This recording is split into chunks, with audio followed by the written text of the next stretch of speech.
पाकिस्तान में solar system लगवाते हुए लोग क्या क्या गलतियां करते हैं और उन गलतियों को आप किस तरह से अवॉइड कर सकते हैं, इन तमाम चीज़ों के बारे में आज की वीडियो होगी। वीडियो पसंद आती है उसे लाइक और शेयर ज़रूर करिएगा और चैनल को सब्सक्राइब करना मत भूलिएगा।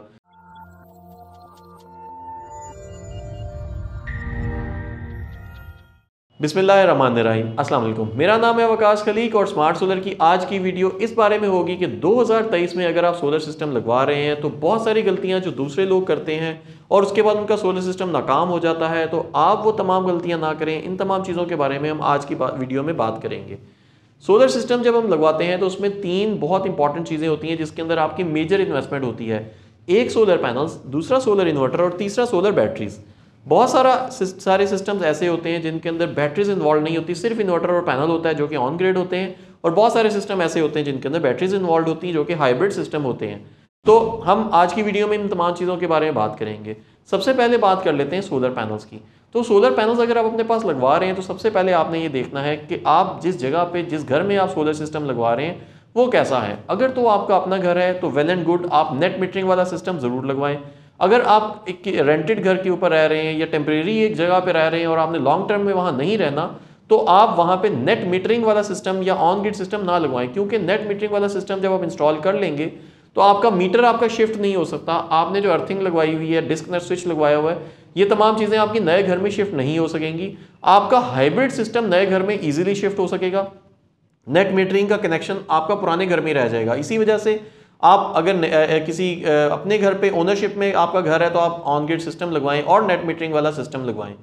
आप जिस कंपनी से सोलर लगवा रहे हैं, बहुत सारे लोग नॉर्मली हम जब कोई चीज़ खरीदते हैं तो हम क्या करते हैं कि सोलर सिस्टम लेते हुए डिफरेंट कंपनीज की कोटेशन लेते हैं, उनको कंपेयर करते हैं। लेकिन सोलर एक टेक्निकल फील्ड है, यहाँ पे टेक्निकलिटीज ज़्यादा इन्वॉल्व होती हैं as compare to the finances. आपको सस्ती कोटेशन वाली तो बहुत सारी कंपनीज मिल जाएंगी, लेकिन हो सकता है वो अपनी चीज़ों में कुछ हेरा फेरी कर रही हों।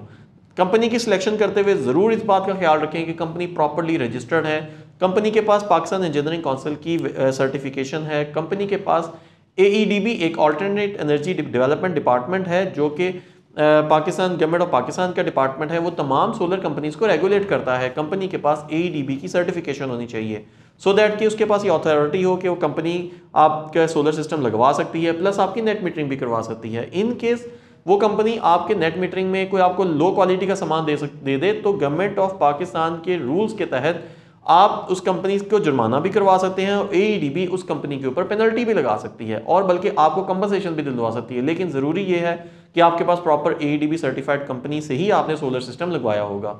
इसके साथ साथ आप जब जिस कंपनी से सोलर लगवा रहे होंगे उससे प्रॉपर लेटर हेड के ऊपर इनवॉइस लें, साइन स्टैम्प वाली इनवॉइस लें, सो दैट कि कल को वारंटी गारंटीज आप क्लेम कर सकें। बहुत सारे इन्वर्टर्स के साथ वारंटी कार्ड्स आते हैं, तो आपने कंपनी से इन्वर्टर खरीदते हुए, पैनल खरीदते हुए वारंटी कार्ड्स मांगने हैं। अगर वारंटी कार्ड्स अवेलेबल नहीं है तो इनवॉइस के ऊपर तमाम चीज़ें लिखवाएं।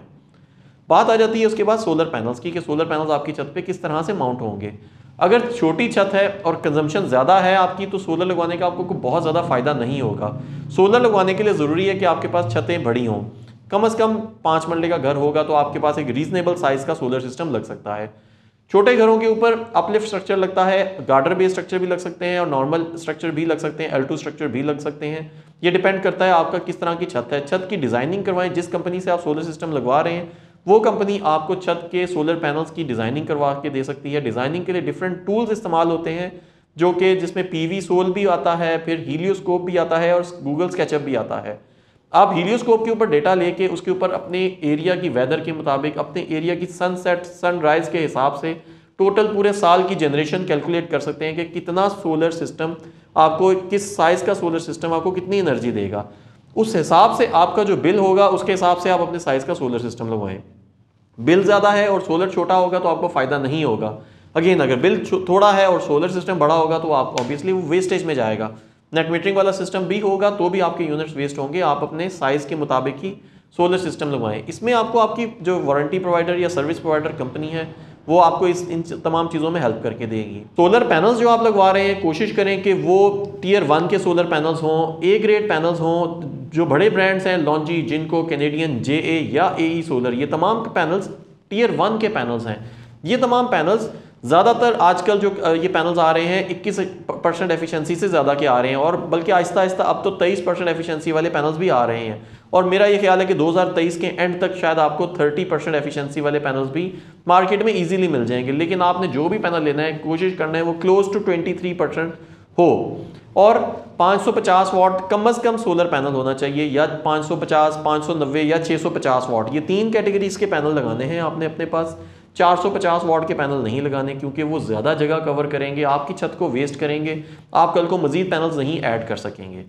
सोलर पैनल्स की वारंटी, आप जैसे मैंने आपको पहले बताया, पूरे सिस्टम की वारंटी लेनी है, लेकिन उसके वारंटीज़ के साथ साथ आप उसके तमाम डॉक्यूमेंट्स भी लें, PSI, COC रिपोर्ट्स होती हैं, फ्लैश टेस्ट रिपोर्ट्स होती हैं, ये तमाम चीज़ें भी आप अपने सर्विस प्रोवाइडर से लें। 2023 में अगर आप सोलर सिस्टम लगवा रहे हैं तो ये तमाम चीज़ें तो ज़रूरी हैं आप सोलर सिस्टम खरीदते वक्त। सोलर पैनल्स, ज़्यादातर जो पैनल्स आ रहे हैं आजकल मैक्सिमम वारंटी वाले आ रहे हैं, और उनमें आपने 12 साल वारंटी वाले सोलर पैनल्स लेने हैं। बहुत सारे लोग आपको ये कहेंगे लाइफ टाइम वारंटी है या 30 साल वारंटी है। 30 साल किसी कंपनी की वारंटी नहीं आती।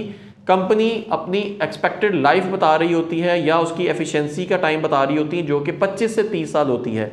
वारंटी मैक्सिमम 12 साल की ही होती है। तमाम बड़े ब्रांड्स 12 साल की वारंटी देते हैं। आपने 12 साल से कम वारंटी वाला पैनल नहीं खरीदना। इसके बाद आ जाती है इन्वर्टर की बात। इन्वर्टर्स में ऑन ग्रिड हो या हाइब्रिड इन्वर्टर हो, जो भी इन्वर्टर हो, कोशिश करें वो मैक्सिमम वारंटी वाला इन्वर्टर ही हो। बड़े ब्रांड्स के इन्वर्टर्स लें, जो रिनॉन्ड ब्रांड है, कोई अननोन ब्रांड के इन्वर्टर्स मत लें। और जिस कंपनी से आप ले रहे हैं, अगेन उस कंपनी से वारंटीज़ वगैरह सब चीज़ें लिखवाएं, और उससे आपने अपने डोर स्टेप के ऊपर सर्विस लेनी है। आपने कंपनी से ये कहना है कि आपके डोर स्टेप के ऊपर इन्वर्टर ला के वो चेंज करके देंगे अगर कोई प्रॉब्लम आएगा, और वहीं से आपको ठीक करेंगे। ये नहीं होगा कि आपसे वो कहना शुरू कर दें इन्वर्टर उठाएं, आप वारंटी सेंटर में लेके जाएं, वहाँ पे जाके आप ख्वार हों। आपने सर्विस का प्रोवाइडर या सोलर कंपनी से कहना है कि आपको डोर स्टेप के ऊपर ही इन्वर्टर दें, और ड्यूरिंग द डाउन टाइम कभी इन्वर्टर ख़राब होता है तो आपको backup inverter they, so that कि आपके घर की बिजली बंद ना हो। ऑन ग्रिड इन्वर्टर जब भी लें उसके साथ आप लाइव मॉनिटरिंग का फीचर जरूर लें, सो दैट कि इन्वर्टर को आप किसी भी जगह पे आप बैठे हो तो आप उसकी डेटा, उसकी प्रोडक्शन, ये तमाम चीजें आप ले सकें। और ये तमाम फीचर्स आजकल हाइब्रिड इन्वर्टर्स के साथ भी आते हैं। वायरिंग करवाते हुए इस चीज का ख्याल रखें कि अच्छी क्वालिटी की वायर्स इस्तेमाल हो। DC के लिए सेपरेट वायर होती है, AC के लिए सेपरेट वायर होती है। मतलब सोलर पैनल से इन्वर्टर तक जो वायर आती है उसकी क्वालिटी अच्छी होनी चाहिए, वो फ्लेक्सिबल वायर होनी चाहिए। आम वापडा वाली तार ना डाल दें, वो हीट अप हो जाएंगी। बैटरीज की बात करें तो बैटरीज सिर्फ और सिर्फ हाइब्रिड सिस्टम्स में लगती हैं, मतलब जहां लोड शेडिंग होती है वहां पे बैटरीज लगती हैं, या जिन लोगों को during the load shedding system चाहिए होता है वो लोग बैटरीज लगवाते हैं। तो बैटरीज लेते हुए आप कोशिश करें कि कम से कम 1 ईयर वारंटी वाली बैटरी लें। बैटरी में आपने नॉर्मल लेड एसिड बैटरी नहीं लेनी, आपने ट्यूबुलर बैटरी लगवानी है या लिथियम आयन बैटरी लगवानी है।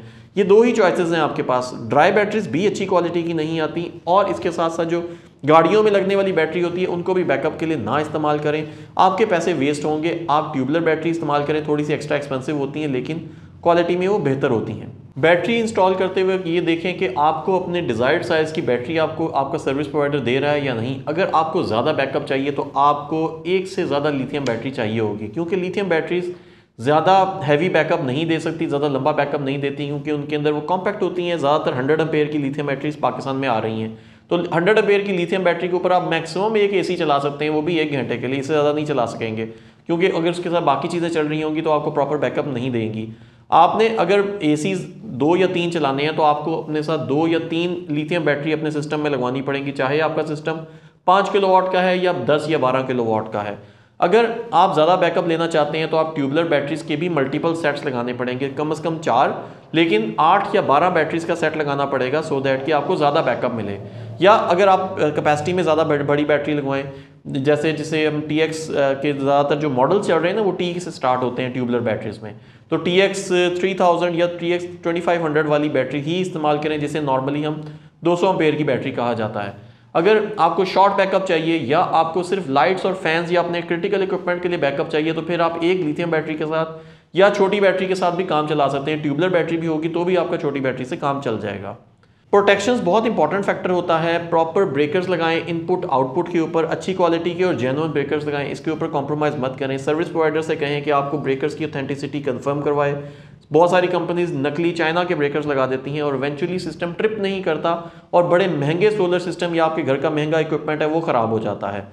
ओरिजिनल ब्रेकर्स लगवाएं। ब्रेकर्स के साथ साथ SPD ज़रूर लगवाएं, जिन्हें सर्च प्रोटेक्शन डिवाइसेस कहा जाता है। उनको प्रॉपर अर्थिंग करवाएं अपने सिस्टम के साथ। लाइटनिंग अरेस्टर लगवाएं, छत के ऊपर आसमानी बिजली का खतरा हमेशा होता है, किसी भी जगह पे हो आसमानी बिजली का खतरा हो सकता है, तो लाइटनिंग अरेस्टर लगा होगा तो छत के ऊपर आपके सोलर पैनल्स भी प्रोटेक्टेड रहेंगे और आपका घर भी प्रोटेक्टेड रहेगा।